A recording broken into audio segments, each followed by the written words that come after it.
দেখো রোজকার মতো আজ আবারও চলে আসলাম। টেবিলে নিয়ে যেতে পারিনি থালা গুছিয়ে খাবার, কেন এখনও বসতে বাকি আছে। দেওর বসবে, দেওরের ছেলে বসবে, ওরা না বসলে তো আর খেতে পারি না।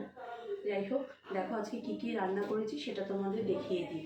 এই যে খালি থালা নিয়েছি। এই যে ভাত বাড়বো, ভাত, আলু সিদ্ধ, এই যে একটু ঘি দেবো, আর এদিকে হচ্ছে দেখো আলু ভাজা, মূলো ছেচকি, চাল কুমড়োর বড়া, এদিকে এই যে মটরের ডাল, মূলো দিয়ে, শিম দিয়ে, গাটি কচু দিয়ে। আজকে নিরামিষ, যেহেতু কালকে বাড়িতে পুজো আছে, মঙ্গলচণ্ডী পুজো আছে কালকে, সেই জন্য আজকে বাড়িতে নিরামিষ খাবো আমরা, সবাই নিরামিষ খাচ্ছি। তো আজকে আমার লাঞ্চের মেনুতে এইগুলোই রয়েছে: আলু ভাজা, মূলো ছেচকি, চাল কুমড়োর বড়া, আলু ফুলকপির তরকারি, আলু সিদ্ধ আর ডাল। এই হচ্ছে আজকে আমার লাঞ্চের মেনু।